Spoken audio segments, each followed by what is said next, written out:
कैसे हैं सभी लोग? भाई देखो, बहुत ही ज़रूरी सूचना जो आप लोग जानना चाहते हैं कि डीएलएड करें या करें हम बीएड। भाई किस में मिलेगी सरकारी नौकरी? मतलब किस में मिल जाएगी हमें सबसे पहले सफलता? यह भी प्रश्न आप लोगों ने कई मेरी क्लासेस में, कई मेरी वीडियोस में आप लोगों ने कमेंट करके मुझसे पूछा कि सर जी ये बताएं कि हम डीएलएड करें या बीएड करें, किस में मिल जाएगी सरकारी हमें नौकरी सबसे पहले। तो भाई उसी चीज़ को डिस्कस करने के लिए मैं आज आया हुआ हूँ और उसी के बारे में बात करेंगे, जिससे जो आपका भला है उसी में मेरा भी भला है। तो स्टार्ट करते हैं। कहते हैं कि शुरुआत करने से पहले कि पानी में गिरने से कभी किसी की मृत्यु नहीं होती है।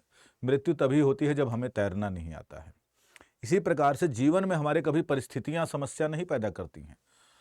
समस्या तभी पैदा होती है जब उन परिस्थितियों से हमें निपटना नहीं आता है। तो परिस्थितियों से निपटना अगर सीख लेंगे तो समस्या जीवन में कोई कुछ आएगी ही नहीं।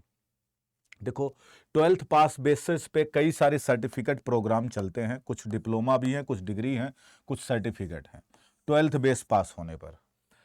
एक दो वीडियो में और भी बता चुका हूं, दोबारा भी बता रहा हूं। तो पहले नंबर पे मैंने रखा है डिप्लोमा इन एलिमेंट्री एजुकेशन, मतलब जिसको हम कहते हैं डीएलएड। दूसरा है एनटीटी और तीसरा है जेबीटी, फिर सीबीटी है और सीईटीई है और सीपीटी है, डीएड है, इसके अलावा बीएलएड है। ये जो कि सब ज़्यादातर क्या है 12th पास बेसिस पे ये सारे सर्टिफिकेट प्रोग्राम किए जाते हैं। और इसमें जो ये वाला है ना बीटीसी वाला, ये ग्रेजुएशन लेवल पे है। लेकिन कुल मिलाकर के हम ये कहें कि जो प्राइमरी टीचर बनने जा रहे हैं, पीआरटी या प्राइमरी टीचर, तो उनके लिए ये सर्टिफिकेट प्रोग्राम चलाए जाते हैं। अलग अलग जगहों पर, अलग अलग स्टेट में अलग अलग तरह के प्रोग्राम चलते हैं। अब यहां पर दूसरा प्रश्न है कि भाई बीएलएड करें या बीएड करें। तो देखो, बीएड का अर्थ है बैचलर इन एजुकेशन। यदि आप उच्च प्राथमिक या उच्च विद्यालय में टीजीटी या उच्चतर माध्यमिक विद्यालयों में शिक्षक बनना चाहते हैं तो आपको यह कोर्स करना होगा। मतलब यदि आप बीएड हैं, बीएड किसके लिए करना होता है? यदि आप बनना चाहते हैं 6ठी से 8वीं तक के टीचर, जूनियर वाला, या फिर आप बनना चाह रहे हैं 9वीं से 10वीं का टीचर, मतलब जिसको हम टीजीटी के अंदर रखते हैं। अब टीजीटी में कई बार जो है 6ठी से 10वीं तक भी रखा जाता है कुछ स्टेट में, कुछ में सिर्फ 9-10th को रखा जाता है। तो अलग अलग है, कुछ जगह पर इसको जूनियर के अंदर रख देते हैं, कुछ जगह इसको सिर्फ टीजीटी में, और कुछ को यहाँ 6ठी से लेकर 10वीं तक टीजीटी में रखते हैं। और अगला जो एग्जाम आता है वो पीजीटी। ये सब बीएड के बेस पर होता है। अब बात करते हैं डीएलएड के बारे में। DElEd diploma in elementary education. अब एलिमेंट्री जब छोटे लेवल पर हो ही गया है तो इसका मतलब सिंपल सी बात है, ये छोटी क्लासेस के लिए ही होगा। अगर आप प्राइमरी स्कूल में टीचर बनना चाहते हैं तो आपको यह कोर्स करना होगा। देखो, बीटीसी में और डीएलएड में यही अंतर है कि बीटीसी होता है ग्रेजुएशन बेस पर और जो डीएलएड होता है वो होता है आपका 12th बेस पर, 12वीं के बाद ही होता है। ठीक है, बाकी ये चीज तो पता ही होगी भाई, इसमें 50% चाहिए ये। अब देखो क्या है कि पाठ्यक्रम में प्रवेश स्नातक ग्रेजुएशन की तरह जो बीटीसी है, अगर हम बात करते हैं तो डीएलएड बीटीसी की तरह है। लेकिन बीटीसी में प्रवेश करने के लिए हमें ग्रेजुएशन होने के बाद, लेकिन अगर हम डीएलएड करते हैं तो 12वीं के बाद ही हमें प्रवेश मिल सकता है। और बीएड पोस्ट ग्रेजुएशन और पोस्ट ग्रेजुएशन से पहले ग्रेजुएशन बेस पर भी कर लेते हैं।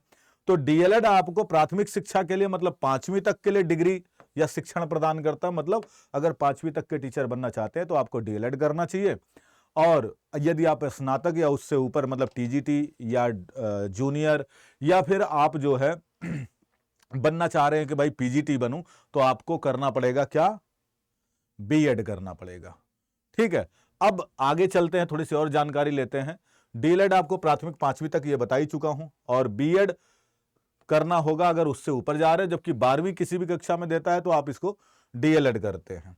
अब ये अलग अलग चीजें होती हैं। अब देखो क्या क्या नौकरियां मिलती हैं, इस पर भी जरा डिस्कस कर लेते हैं भाई, क्या क्या चीजें हैं। यदि आप बीएड करते हैं तो कहां कहां भर सकते हैं, पहले इस पर गौर फरमाएंगे। और यदि आप डिप्लोमा इन एलिमेंट्री एजुकेशन करते हैं, डीएलएड करते हैं, तो कहां भर सकते हैं? कनिष्ठ शिक्षक या जूनियर टीचर 6ठी से 8वीं तक, इसमें भर सकते हैं। चाहे कोई भी राज्य हो, कोई भी स्टेट हो, उसमें भर सकते हैं। प्रशिक्षित स्नातक टीजीटी 9th और 10th के लिए, प्रवक्ता टीजीटी के लिए 11वीं 12वीं के लिए, नवोदय विद्यालय हो जाएगा उसमें भर सकते हैं, केंद्रीय विद्यालय में भर सकते हैं, डीएसएसबी में भर सकते हैं, इसके अलावा ईएमआरएस में भी भर सकते हैं। यदि आप डीएलएड करते हैं तो आप प्राइमरी शिक्षक पीआरटी में, कनिष्ठ जूनियर में भी कहीं कहीं पर, और बाकी केंद्रीय विद्यालय संगठन लेवल पीआरटी में कर सकते हैं, क्योंकि एनबीएस जो है नवोदय विद्यालय में जो है प्राइमरी लेवल पर वैकेंसी ही नहीं आती है और ना ही ईएमआरएस में आती है। ये सब आवासीय विद्यालय हैं, इसलिए इन स्कूलों में छठी से ही शुरू होता है, तो यहां पर डीएलएड वाले नहीं भर सकते हैं, इन स्कूल में वैकेंसी ही नहीं आती है। अब आता है कि भाई नौकरी किसमें ज्यादा मिलती है। नौकरी तो देखो अभी आप देखेंगे, ये सब आपके ऊपर है, डिपेंड करता है कि आपने क्या कर रखा है। 12वीं के बाद ये डीएलएड कर रखा है तो अब आपके नौकरियों में सेध लगाने के लिए बीएड वाले नहीं आएंगे। तो बीएड की जितनी जनसंख्या थी प्रेजेंट टाइम में वो कट चुकी है, वो आपके पास नहीं आ सकते, और आपकी नौकरियों में बीएड वाले भी सेंध नहीं लगा सकते, और ना ही आप, क्योंकि आपकी डिग्री अलग है तो आप भी बीएड वाले जगहों पर नहीं जा सकते। तो दोनों अपने आप में बट गए हैं।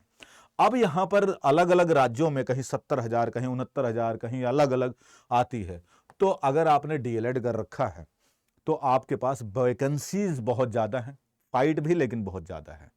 वैकेंसीज ज्यादा है, फाइट भी ज्यादा है।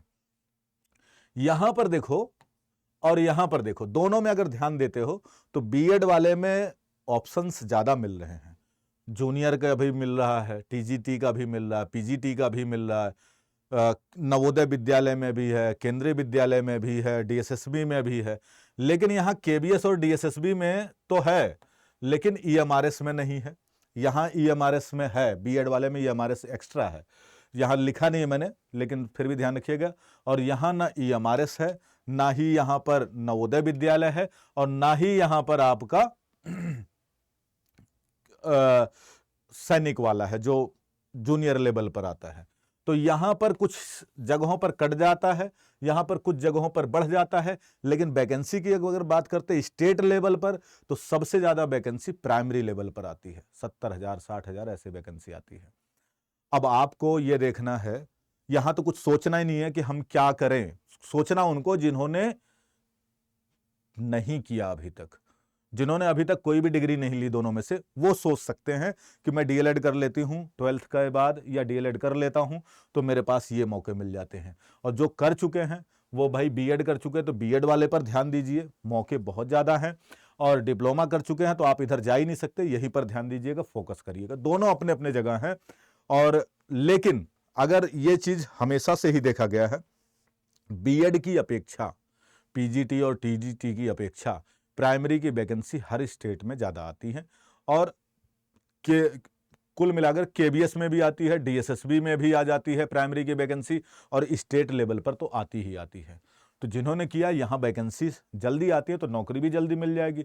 यहाँ थोड़ी लेट आती है, पे स्केल वगैरह ज्यादा है, लेकिन यहाँ थोड़ा लेट लगेगी। तो पहले कहाँ मिलेगी, तो पहले आपको इसमें मिल जाए, क्योंकि यहाँ वैकेंसी जल्दी आती रहती है।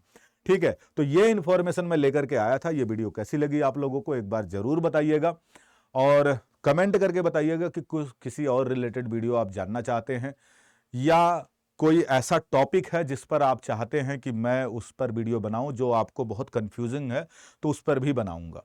आज के लिए बस इतना ही। आपकी क्या राय है उसको जरूर बताइएगा। आप लोगों को सपोर्ट मिलता रहेगा तो ऐसी वीडियोस और साथ साथ में और भी इंफॉर्मेशन जो आपके हित में होंगी वो लेकर के आता रहूंगा। तब तक के लिए जय हिंद, जय भारत। देखते रहिएगा टीचर्स अड्डा, आपका अपना परिवार।